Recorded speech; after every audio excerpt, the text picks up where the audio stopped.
Hi, everybody. It's Leslie with the New Mexico Small Business Development Center, and I'm here with Eric Spellmann, public speaker extraordinaire is what I call him, because he gives us such great information on all these topics. And today, this is a good one. He told me this is a great topic, very relevant right now. Cut your costs by moving to the cloud. If you have any questions, raise your hand or type them into the Q&A and he'll pick them up just as quickly as possible. So with all that, Eric, take it away. Thank you, Leslie. Okay, now this is a very important topic. It's not necessarily one about marketing, not about social media, websites, anything like that, but it is crucial to small business. This is a topic that is basically changing the dynamic on how small businesses can compete with large ones, at least as it relates to their data. When we talk about the cloud, you need to understand what the cloud actually is. I mean, a lot of people say the cloud, oh, it's just your data is just out there and everyone can go look at it. And I don't want to do that. I want to keep it on my PC. And it's very easy to get a little paranoid when you start talking about the cloud, because all you have to do is hear someone talk about a hacking attempt or, something like that. And you get all worried. A lot of people get worried when they can't put their finger on where their data is. A lot of people walk into their office and go, guess what? All my customer data, all my QuickBooks data, everything is on that computer right there. And that gives you a little sense of comfort. However, if that's the only place it is, you're in for some deep trouble. Trust me, take this from someone who learned the hard way about the cloud. So first, what is the cloud? Basically, I mean, if you really had to have a definition, it's a collection of servers on the internet. That's all it is. Now, what's a server? I told you this would be ground zero. You're not assumed to be a techno person. You're a small business owner. So I'm going to explain this in ground zero. And by the way, there's no such thing as a stupid question. So please ask if you do have a question on this. Okay, there's no stupid question. This conference is not filled, or this seminar is not filled with other technical people, just small business. So keep in mind that there are machines, there are servers, and there are clients. Okay, a client is like what your PC is at your house, or even your phone is a client. You use a client to access a server. Servers are where all the data on the internet are. Facebook has amazing just warehouses and warehouses of servers to help Facebook run. All the data you do is stored on servers somewhere else. Now, when you're on Facebook, do you worry like, where is the data? Where's my data? No, you don't, because you don't care. Okay. It's where stuff is not as important as the fact that it's safe. I know that sounds weird, but you'll understand. The advantages of going to the cloud. In other words, moving everything from your desktop computer, to the cloud, letting the cloud manage that. There's a lot of advantages. And we're going to talk about each one. First, it helps you decide whether you're going to be renting or buying. And let me just tell you, for a lot of small businesses, I'm telling you, renting is the way to go. Because if you go out there and you start buying a whole bunch of hardware, that's going to be very expensive up front. And if you're just starting out as a small business, very tough. There'll be less downtime. And remember what downtime is. Downtime is when your program crashes, your computer crashes. You can't do what you need to do. You can access it anywhere, and I mean anywhere. And this is why I love the cloud so much, is that, well, I can run my entire company from anywhere on the planet. And the cloud, and you're not going to believe this when I tell you, but trust me, you'll understand why near the end.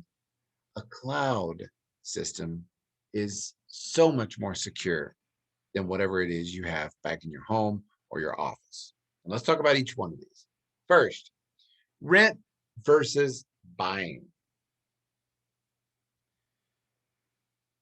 I tell people all the time, if you're going to have your own server, and some of you actually do have your own server, a machine dedicated to just having all your information. It stays on 24 hours, and anyone in your company, or maybe just you, can access all the data on that server. Some of you say, well, I don't have a server. I have my laptop, Eric. Is that a server? Well, if all you're doing is storing your data on your laptop and then accessing it, yes, technically that is your server. The same machine is your server, just like the same machine is the machine you use. But as you grow, you're probably going to want to have your data all in one place. And a lot of times a laptop is not where that needs to be. And so you might have bought, or you might even have your own office server. You might have actually even paid an IT guy to come in and install an office server for all of your data. Let me just tell you, if that's the case, like if you have a system running like, and if you ever hear these words, Windows NT or something like that, if you have a Windows server license or something like that, these things can get expensive. And I mean, really expensive. Because I tell people all the time, the actual machine you're calling a server usually only is good for about 4 years. It's not that it stops running in 4 years. It's that it usually can't run the software made 4 years from when it was made. That's all. It's just not powerful enough. So you need to assume that you're going to be changing servers about every 4 years. You're going to be buying a new server. And if you're not buying a new server, you're going to be seeing problems. So servers are one of those things that you're going to constantly be buying. It's not like a washing machine. It's not like a refrigerator or one of them big old freezers, where, wow, it's been going for 20 years, and still going strong. No, a server expires, okay, in its usefulness. So, and that's when you buy. When you choose to go set up your own little network, you're going to be buying one of those probably every 4 years or so. And some of those servers, if you're actually buying server with server software, those can run upwards of $6,000, $7,000, $8,000 for the machine. I even know some people have paid $12,000 for a server.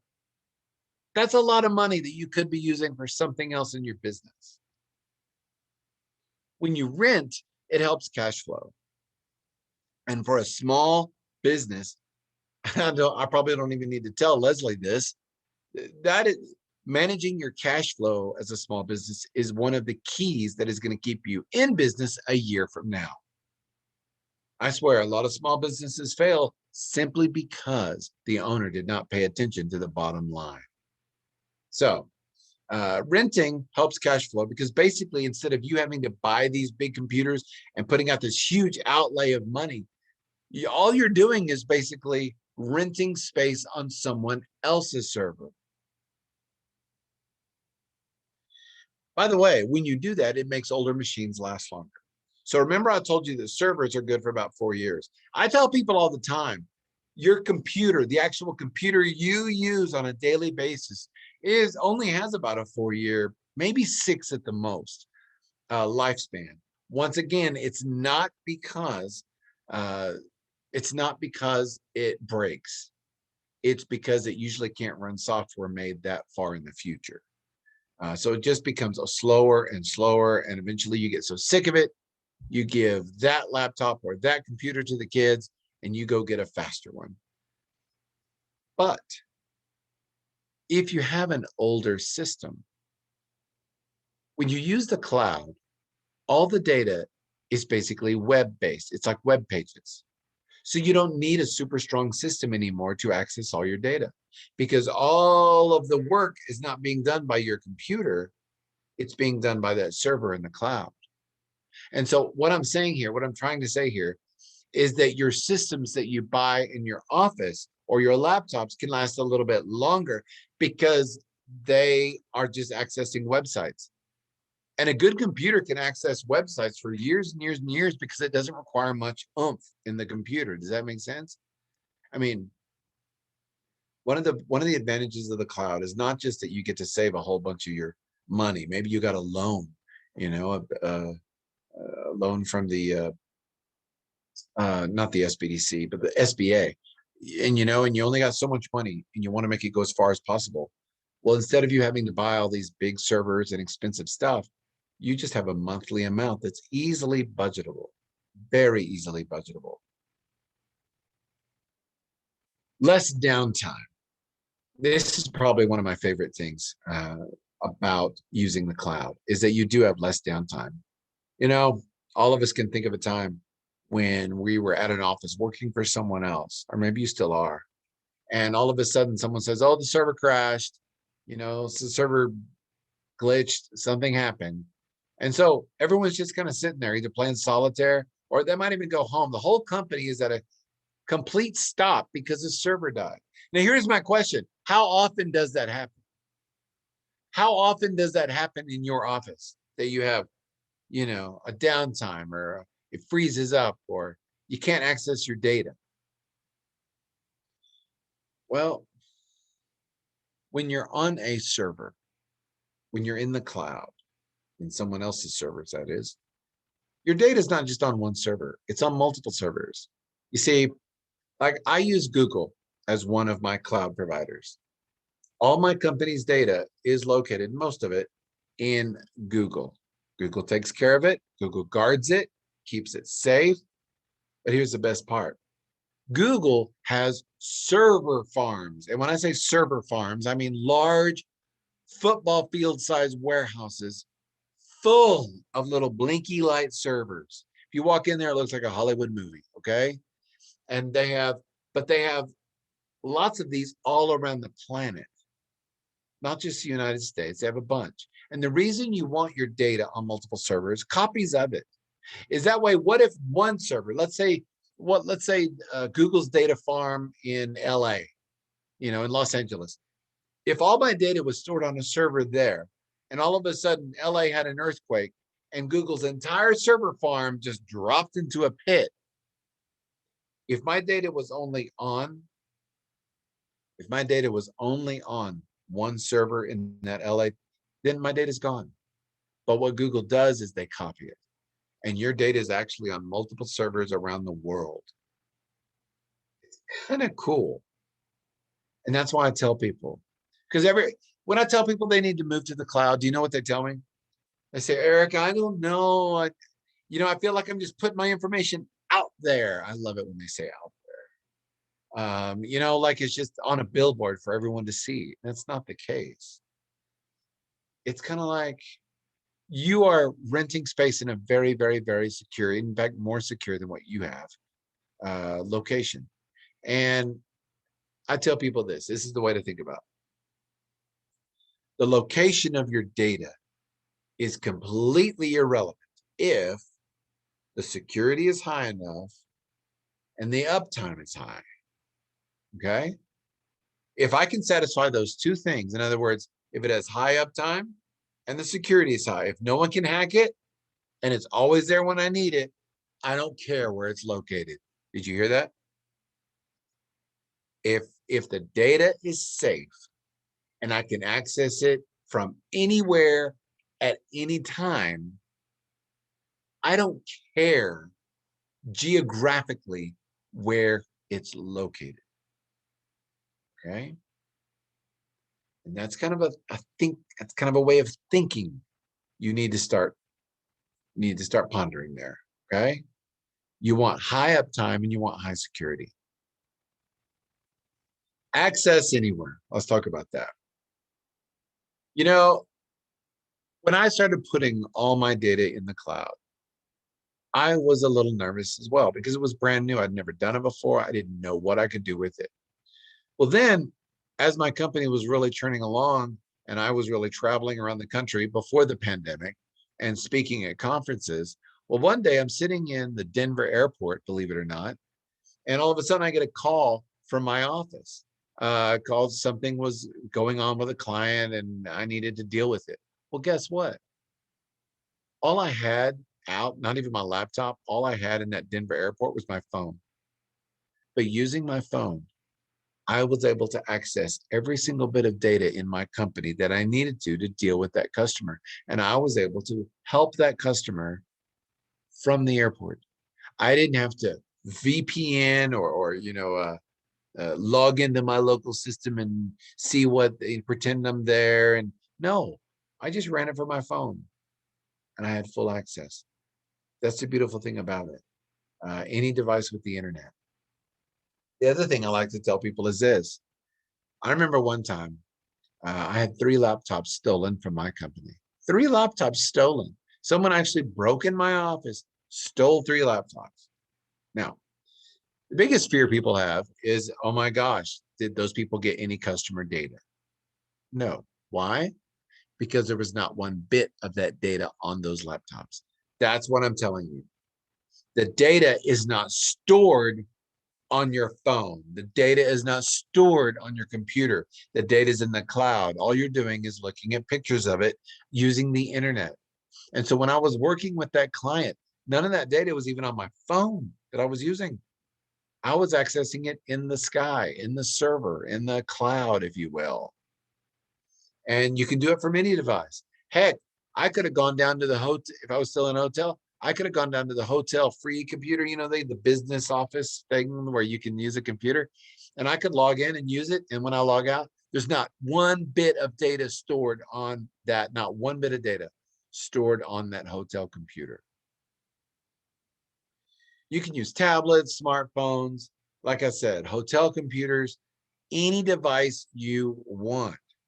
Now, how many times have you heard, however, of a business who loses laptops or loses thumb drives or loses something, and hackers get a hold of their data? One of the advantages of being in the cloud is that your data is safer. That's right. Your data is safer than it being stored on your laptop right in front of you right now. It's safer than it being stored on a computer in your office. Why? Because I could easily, if I wanted to steal your laptop, in any business, if you can do some pretty serious social hacking. And I could walk in dressed all in brown, and I have a little push trolley thing, like I'm hauling boxes, and I wear a brown cap, and guess what? I'm the UPS guy. So I decided to show up at noon. The best time to show, if you're going to rob a business, the best time to show up is noon. Why? Because all the people who really care are at lunch. And the only people not at lunch are your first line set of people, like a receptionist who may not know the security. And so what I do is I walk in at noon, everyone's gone, and I say, hey, I was told to put this box back in the boss's office. Can you point me the right direction? So they think it's totally legit. They point me. I walk back to the boss's office, and I know that he's at lunch and he's always gone for an hour. So I simply put it in there and I close the door. I sit down. I start loading his computer, his laptop, anything I want into those boxes. I then haul them out. I'm telling you, it's so easy. And that's another reason you want to be in the cloud, because anyone who steals any devices in your office won't have access to anything. It's also kind of like, if you had a fire, if everything burned up, would you lose everything? Would you? If you're in the cloud, you wouldn't. I mean, I like to tell people that if my office is totally burned to the ground, I could easily just go get some, maybe 3 or 4 laptops, go to Starbucks, and I'm back in business. I haven't lost one thing. And that's what I'm talking about. One of the best advantages of the cloud is emergencies. And if there's anything that recent events and this pandemic has taught us, is that you need to be able to access your data without being at the office. So many people signed up for cloud when this whole thing went down. And trust me, a lot of people are not going back to their offices. A lot of people are discovering they can run their entire company from home or from a Starbucks or the park or the beach. All those places they kept saying would be the coolest place to run your business. Better security. Okay. You got to realize that when you're talking to a cloud system, all the data going between your little PC and the server is encrypted. Totally, totally just. And if you don't know the encryption, you can't get in. So even if someone did intercept your communication between you over the internet and your cloud provider, it would look like that they couldn't understand it because it's encrypted. A lot of people worry that the hackers just kind of like listen in on your data. No, when it's encrypted like that, it's bank level security. And the reason I'm using bank level, I'm telling you bank level security is because you already trust the security on the internet. I remember when the internet first came out, people refused to do online banking because they were afraid of their information on the internet. But guess what? Every single one of you check your bank balances on the internet now, and you don't have any security issues. Here's my question to you. Do you even know where your bank's servers are located? No, you don't. Do you care? No, you don't. Why? Because you believe it's safe and you can access it anytime. Remember what I said? So what I'm saying is when you sign up with a cloud provider, you're getting the same levels of security that your own your banks are participating in. Okay. Okay, there we go. Okay. There, another reason there's better security, and I kind of went over this, is that there's no physical servers to steal.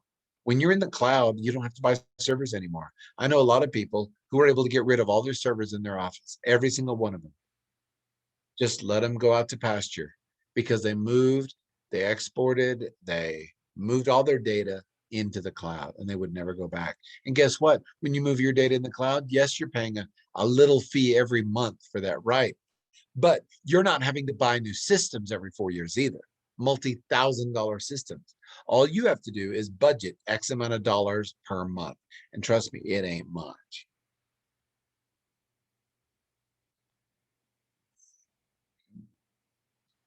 And like I said, it's better security because no trace is left on public computers. When you access your data, typically you're accessing it using the World Wide Web. You're accessing it using the web. And so things come up in web pages. And when you leave, like I said, if I was at a hotel computer, down there and I logged on to my QuickBooks and I was doing that, and then I log out and leave that hotel computer, guess what? There's not one bit of that QuickBooks data anywhere on that hotel computer. And that's because it was just web pages. So how do you choose a cloud vendor? There are about 4 major ones, but there's a whole bunch. But there are the 4 big players. I tell people all the time, bigger is better. And if you're going to be choosing a cloud vendor, always go for the big guys first. What you don't need to do is go sign up for Uncle Harold's cloud in my garage server farm. You know what I'm saying?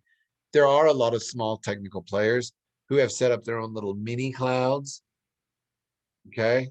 But the problem is they don't have the advantages of the big players' clouds. In other words, they don't have multiple warehouse sized server farms all around the world in case something goes wrong. Maybe they don't update their computers as often. Maybe they don't update their security. When you're dealing with Amazon and Google and Apple and Microsoft, keep in mind, they have people with doctoral level security credentials that are constantly looking for hackers. Okay. Bigger is better. Like I said, there's 4 leaders: Amazon, Google, Apple, and Microsoft. Those are the big ones. And we're going to talk, you're going to hear a little bit about each one. Now, you still may not be convinced that getting rid of your local server is the right way to go. And I'm here to tell you, a lot of people are like that, because I'll walk in their office and I'll say, you know what? You just need to get rid of that little office server. You just need to get rid of it. And they can't do it. They're afraid that if they move all their data to the cloud, that all of a sudden they no longer have control of it. That's just not how it works. If you have your own server, like we talked about, chances are you're not updating its security every single day. We have what we call 0-day attacks. A 0-day attack means that the major antivirus companies don't even know about it yet. You're like one of the first people that be hit a 0-day. You're not like a week later and you haven't done any updates. There have been no updates made because it's brand new and no one knows about it. When you do it in the server, guess whose fault that would be?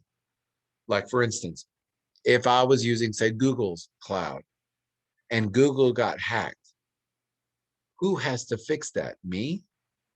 No, Google does. And that's what I'm saying.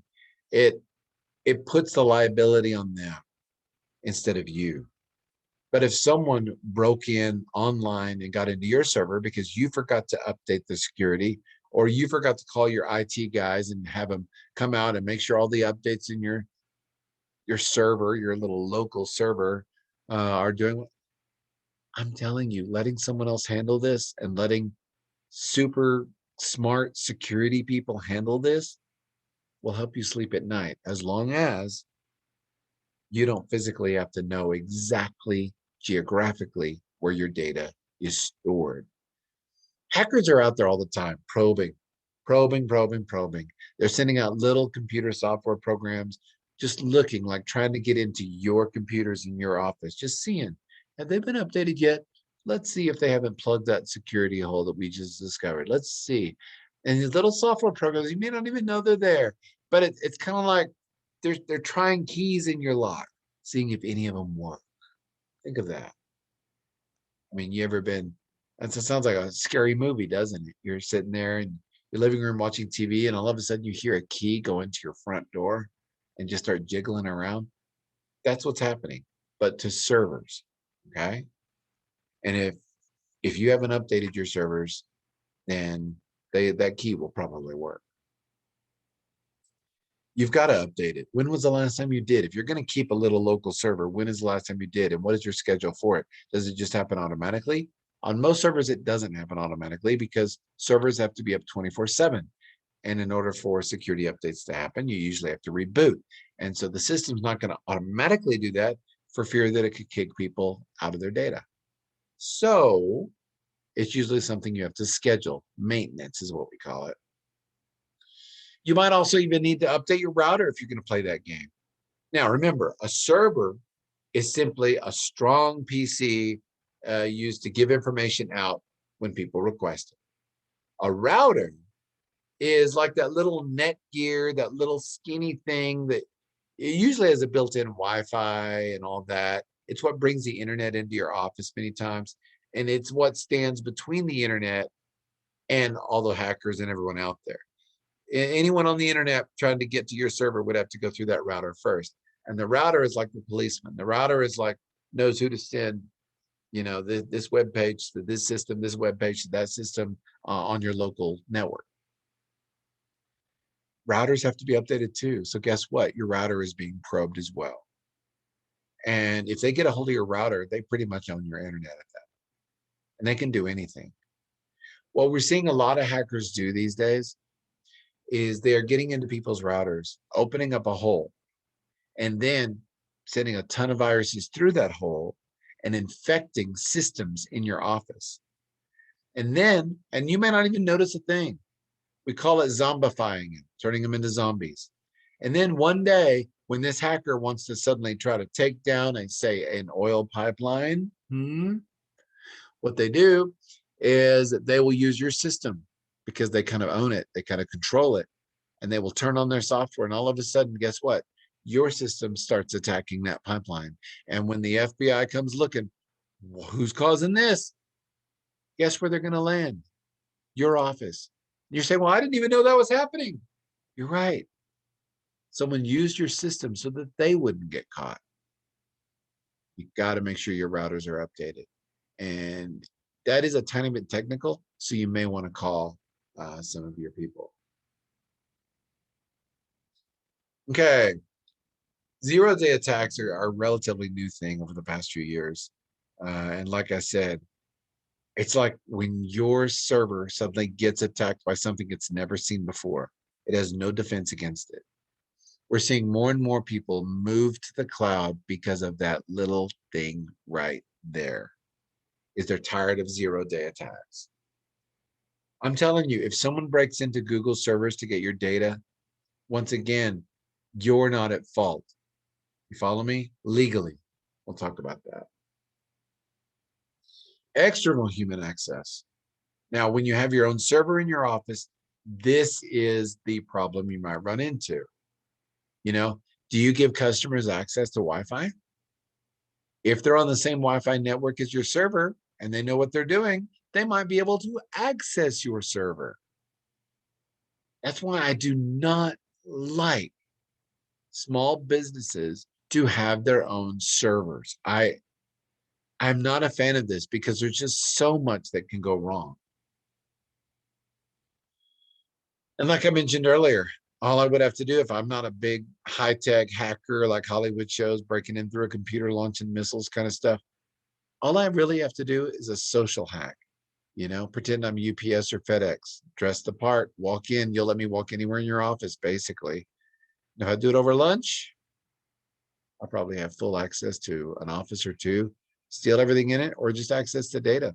Maybe even install a virus. I might even take a little thumb drive, stick it in the back of your boss's computer under his desk. He doesn't even see it back there because it's so tiny.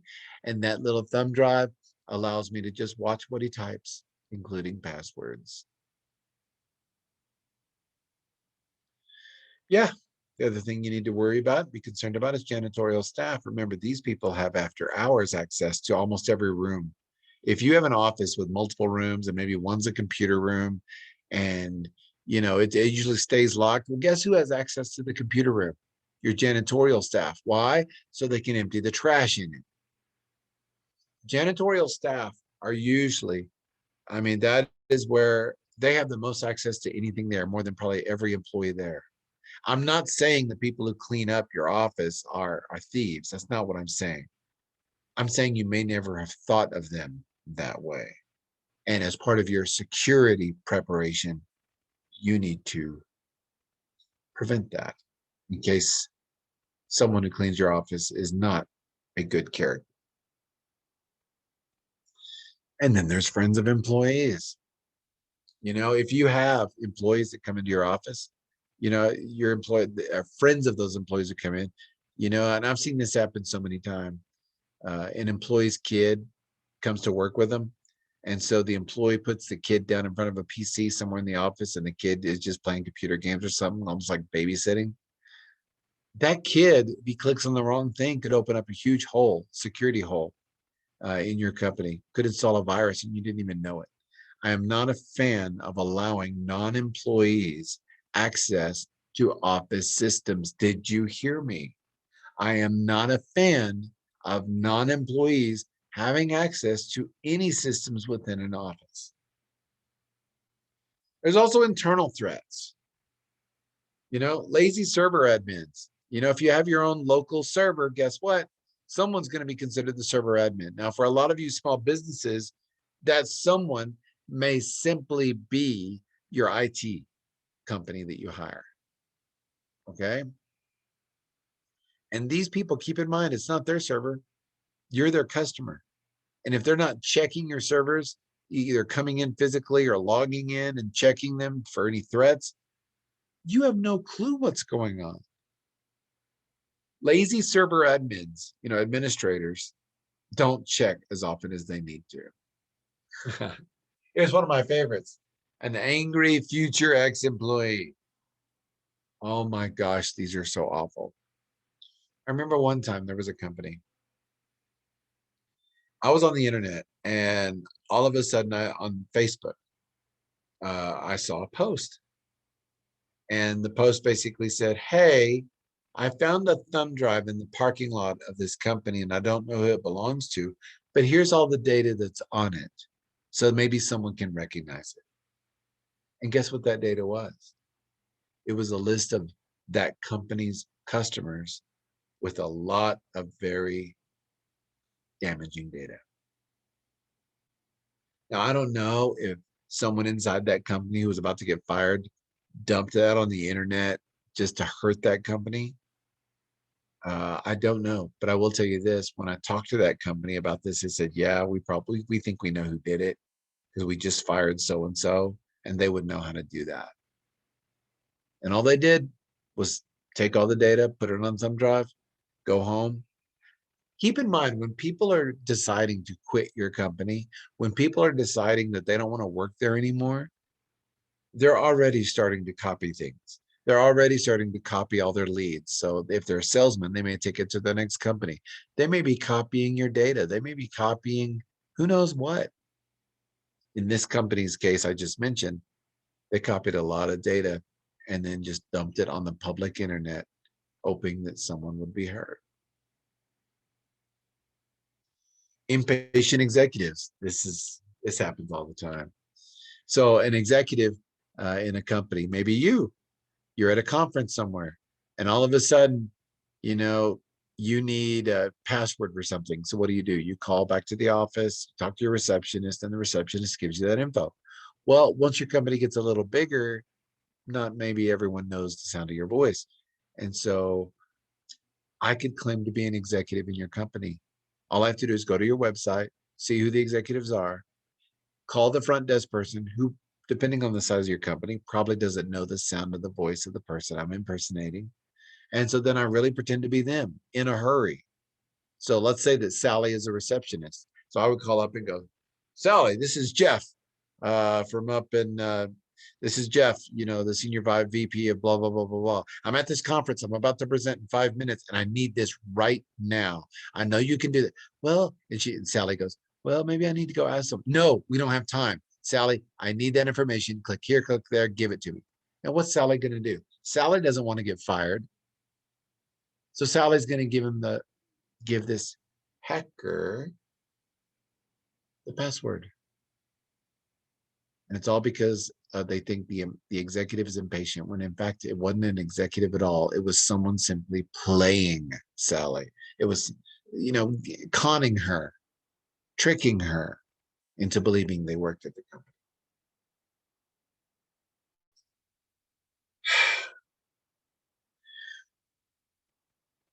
Whenever you have a server, there is a huge risk of it being sabotaged.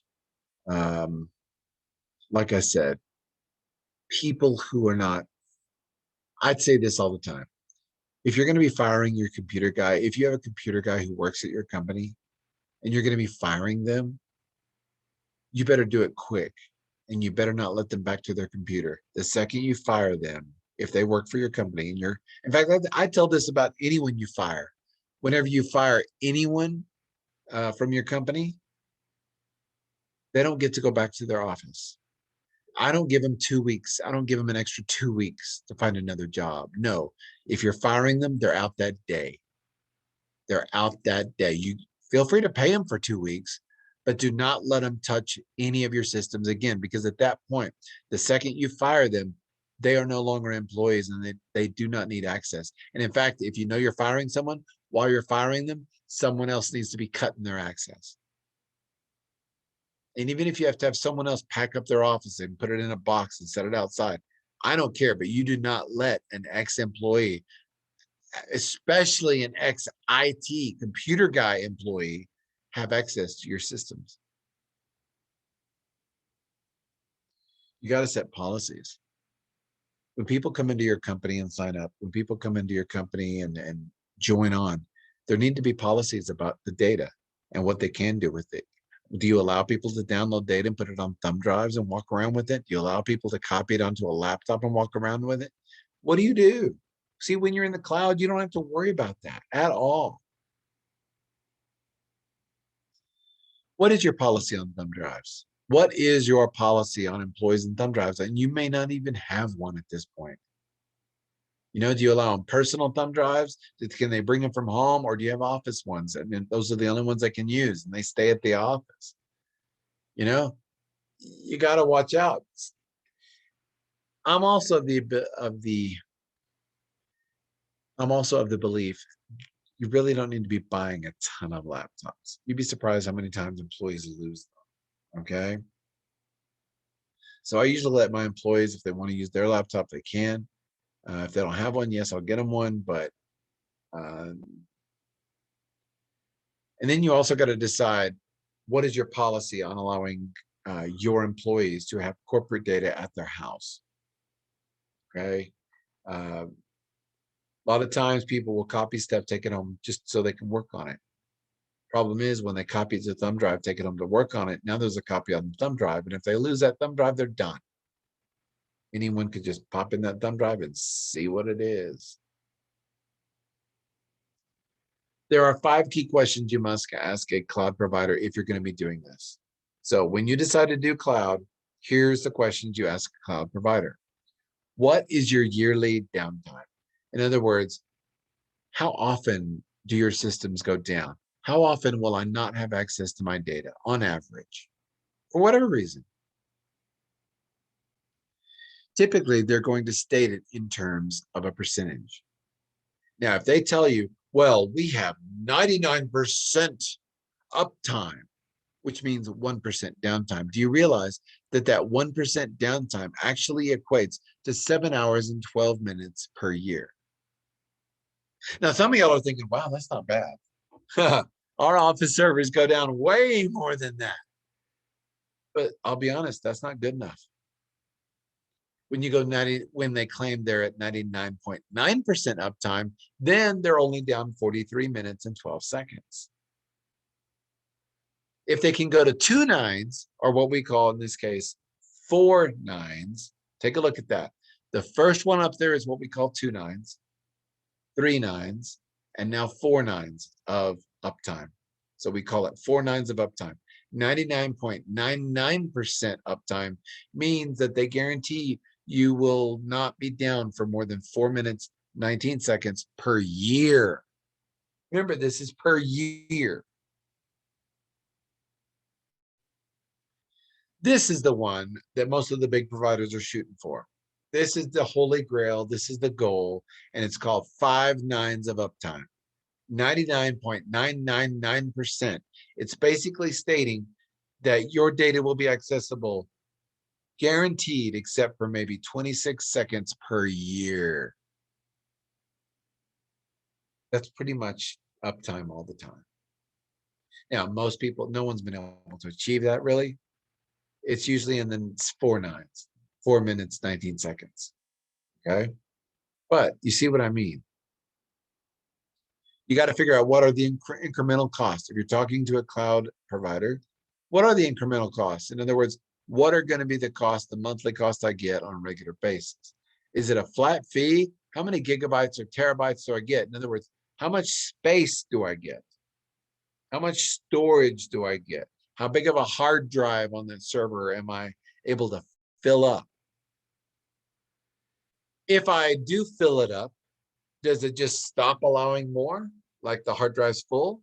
Or is it elastic, but it automatically starts billing me more? I highly recommend you get one with an elastic limit. That way, if you do need to upload more information or your data grows very quickly, you're not going to fill it up. You may be charged a little more, but it'll just keep growing. You also need to start looking at, when we're talking about the incremental cost, does all your data need to be fully accessible by everybody? A lot of your data can probably be archived. And if you look at the tax law, like the IRS, they'll tell you how long you have to keep your records. Once those records are done, like let's say the IRS says you only need to keep certain customer records for 4 years. At the end of that 4 years, you need to destroy all of that data. And I mean destroy it. You say, well, Eric, why? Why would I need to destroy old data? Because once the IRS lets you destroy it, then pretty much by you destroying it, you're limiting your legal liability. If you have a bunch of old boxes, listen to me. If you have a bunch of old boxes with papers in them from your office from 10 years ago, you have the largest legal liability in the world. Because if someone ever sues you and investigators come in, IRS told you could delete those 6 years ago. But when these investigators come in, if you have a little tough shed in the back that has, a whole bunch of boxes in it of yellowing paper, guess what? Those investigators can use that and take you down. You should have just deleted them. And by deleting them, I mean burn them or destroy them. And once again, you can't destroy customer data before its retention period. The retention, when you hear the word retention period, that means how long you have to hold it before you can destroy it. Okay. All of your data needs retention schedules, and you need to know what they are, because as soon as you can get rid of that data, as soon as you can erase it, delete it, burn it, whatever, you need to. Now, when you work in the cloud, you need to ask, what am I trying to do? Am I trying to like synchronize files between two systems, or am I actually working in the cloud? In other words, do I want my computer at home to always have a current copy of all my work files, the same as at the office? And if I make a change at the office, it's automatically synchronized so that both systems, whether I'm at home or the office, will always have that. That's what that means. File sync. That is one form of cloud. The other is actually where you're using web pages and you're logging into your software in the cloud and working totally in the cloud. There is no file syncing. All the data is in the cloud. Let's talk about some of these apps.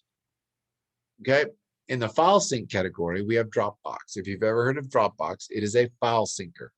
In other words, it is one that synchronizes files amongst a variety of places. Google Drive also has that. And it works really well. And keep in mind, a lot of these will give you some free space, a little bit of free space, so you can try them out before you pay them. OneDrive is Microsoft's, and it is also a file syncer as well. In the cloud, you have a bunch of others like Google Apps. Google Apps is like Microsoft Office, if you've never heard of it. So, Microsoft Office has Microsoft Word, Excel, PowerPoint, stuff like that. Well, Google Apps has its own word processor, its own spreadsheet. It has its own version, but it's kind of free.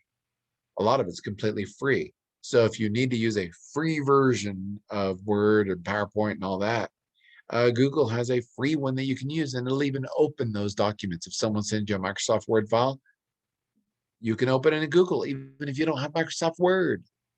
So that's one of the advantages of working in the app. Office 365 is Microsoft's new product. And basically, you're using Microsoft Word and Excel and PowerPoint and all these in the cloud. You're not having to install them on your computer. You can access them from anywhere, on any one computer, and even on your phone, and work with them as if it was installed on that computer or phone. And then, of course, QuickBooks. QuickBooks is one of my favorites. I like QuickBooks a lot. I remember back in the day when QuickBooks would be on people's computers, you had to have the right license, or what version is this, and you have to upgrade it. It was such a pain. And if you wanted to switch computers, which computer has QuickBooks on it, it was a massive pain. But now QuickBooks has what we call QBO, which is short for QuickBooks Online. I love it. I use it. I wouldn't use anything else. Instead of buying a CD like at the store with a version of QuickBooks on it that you're constantly having to upgrade, just go sign up for QBOE or QBO, QuickBooks Online.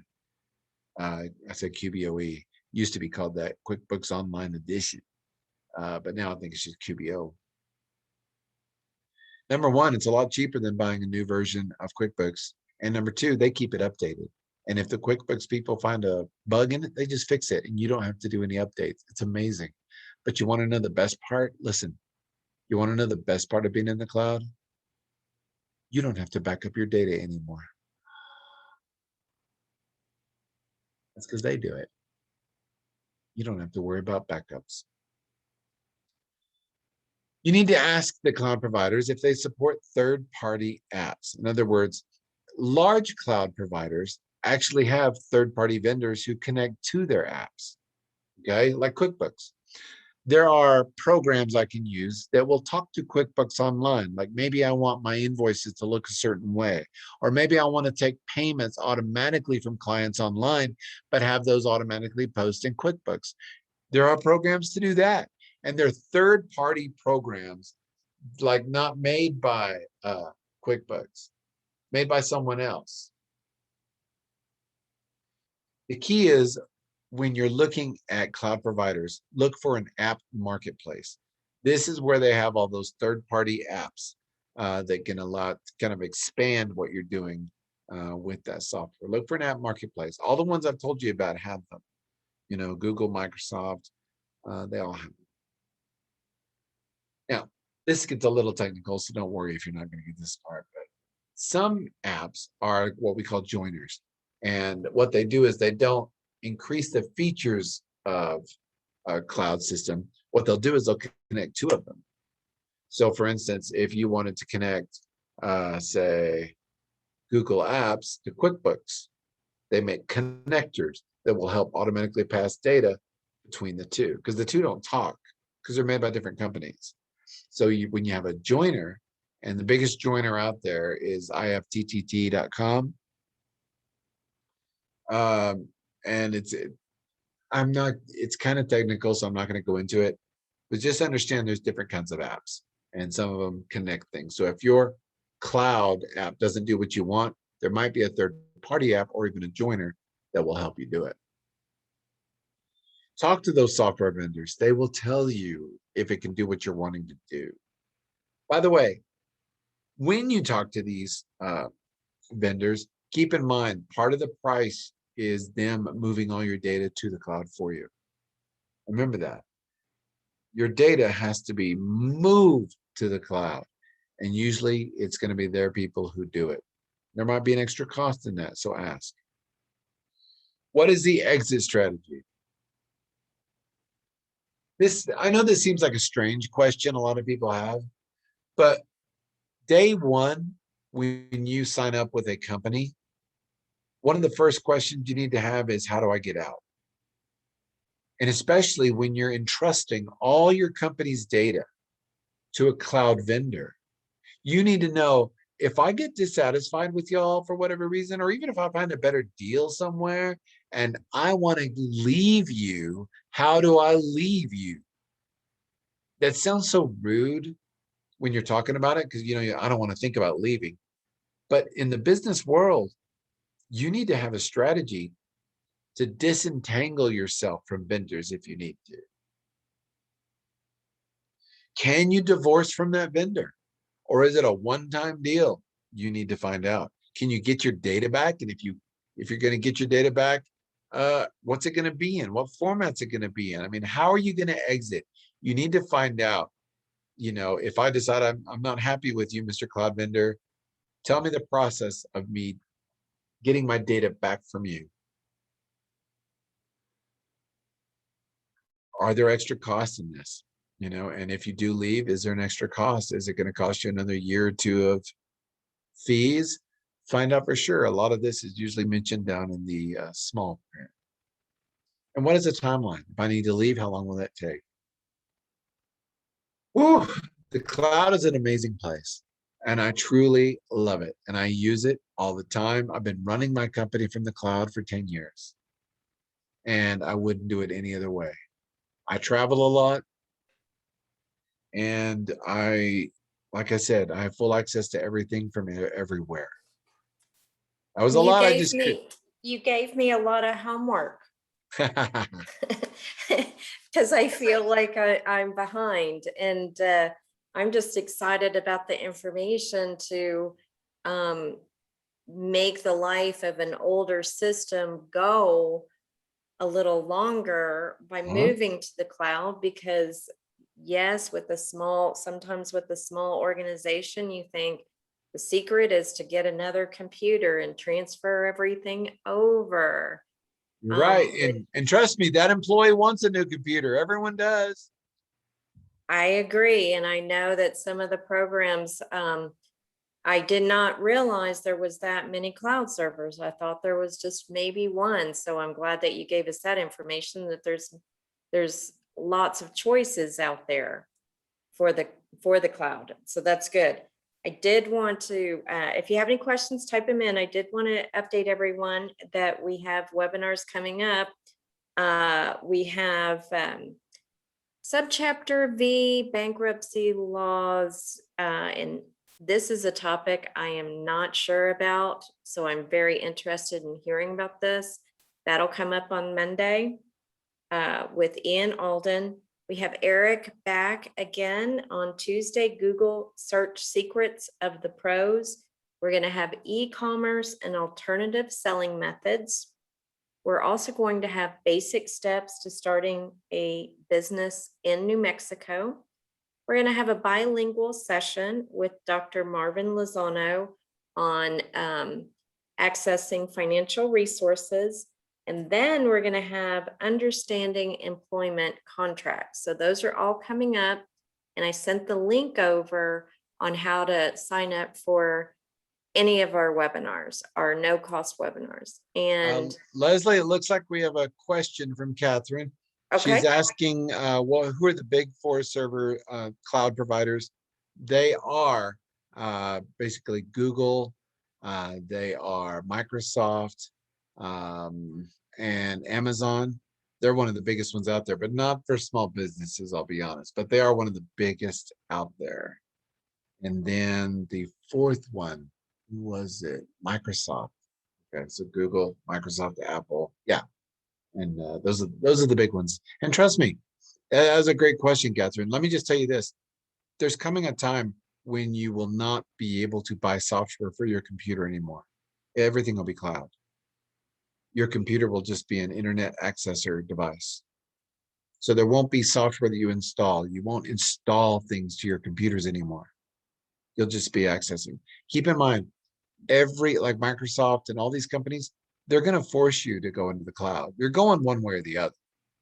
I recommend you go sooner than later so you can learn how it works instead of being forced.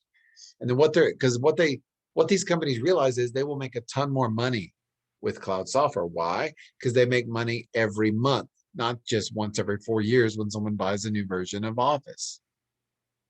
They would rather make money every month. And also, this way they know that everyone's using the same version of the software. Imagine tech support for some of these large companies. They have to ask, what version of Word are you using?